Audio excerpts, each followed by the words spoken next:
Hola, ¿cómo están? Bienvenidos a Conectados. Mi nombre es Gabriel Amador y queremos darle la bienvenida a todos los que nos acompañan en el día de hoy. Quisiera hablar el día de hoy de un punto muy importante de la Reforma Protestante, el Catecismo de Heidelberg. Antes de empezar, aclaremos estos puntos. ¿Qué significa la palabra catecismo?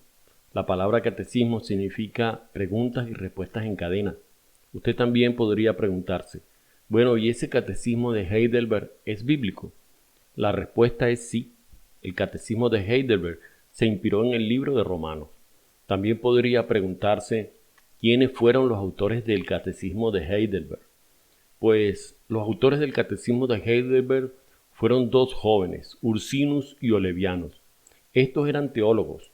Uno había sido alumno de Juan Calvino y el otro había estado cerca de Martín Lutero. Ellos fueron los autores del Catecismo de Heidelberg. Entonces tenemos que el Catecismo de Heidelberg fue escrito en 1563. Es una confesión de fe que ofrece una instrucción integral de la doctrina y la teología reformada, tradicionalmente atribuidas a Zacarías Ursino y a Gaspar Oleviano. Las preguntas y respuestas están organizadas para ser predicadas en un año, o lo que es lo mismo en 52 semanas o días del Señor. Es decir, que originalmente fueron destinadas a ser enseñados todos los domingos del año. Debe entenderse que el Catecismo de Heidelberg es uno de los 4 estándares de unidad de la Iglesia Reformada de América, transmitiendo creencias que son fundamentales para la denominación. Veamos hacia atrás. ¿Cuál es la historia detrás del Catecismo de Heidelberg? El Catecismo de Heidelberg se compuso en la ciudad de Heidelberg, Alemania, a petición del elector Federico III, quien gobernó la provincia del Palatinado en 1559 a 1576. El nuevo catecismo fue concebido como una herramienta para enseñar a los jóvenes, como una guía para la predicación de las iglesias provinciales y una forma de unidad confesional entre las diversas fracciones protestantes en el Palatinado. Una vieja tradición acredita a Zacarías Ursinos y a Gaspar Oleviano como coautores del catecismo, pero el proyecto fue en realidad el trabajo de un equipo de ministros y teólogos universitarios, bajo la atenta mirada del propio Federico. Ursinus probablemente sirvió como el escritor principal del equipo, y Olevianus tuvo un papel menor. El catecismo fue aprobado por un sínodo de Heidelberg en enero de 1563.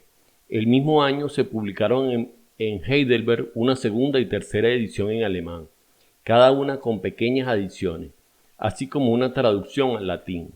La tercera edición se incluyó en la Orden de la Iglesia del Palatinado del 15 de noviembre de 1563, momento en el que el catecismo se dividió en 52 secciones o días del Señor, para que un día del Señor pudiera explicarse en un servicio de adoración por la tarde todos los domingos del año.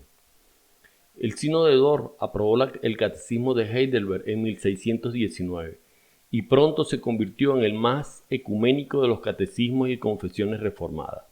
Ha sido traducido a muchos idiomas europeos, asiáticos y africanos y sigue siendo el catecismo más utilizado y elogiado calurosamente del periodo de la Reforma.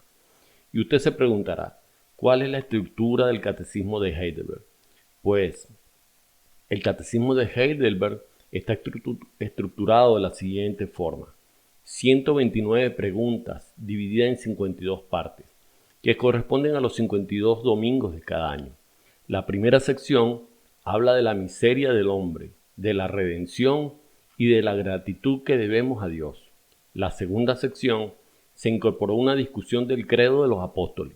La tercera sección habla de los 10 mandamientos y del Padre Nuestro. Estos credos y confesiones son importantes para nosotros en la Iglesia Conexión Sin Límite, ya que formamos parte de la denominación de Iglesias Reformadas de América, y como tal, somos una iglesia confesional. Afirmamos declaraciones específicas llamadas credos y confesiones. Estas declaraciones están basadas en la Biblia y fueron escritas hace mucho tiempo para responder a problemas que, dicho sea de paso, aún se enfrenta el hombre en la actualidad, explicándolos en detalle lo que la Iglesia cree sobre estos temas. Por esa razón, quería compartir con ustedes todo este tema y hablar del Catecismo de Heidelberg, su origen, su historia y estructura, con el objetivo primordial de instruirnos y que nos edifiquemos mutuamente. Y para concluir, gracias por conectarte esta semana. Se despide de ustedes Gabriel Amador.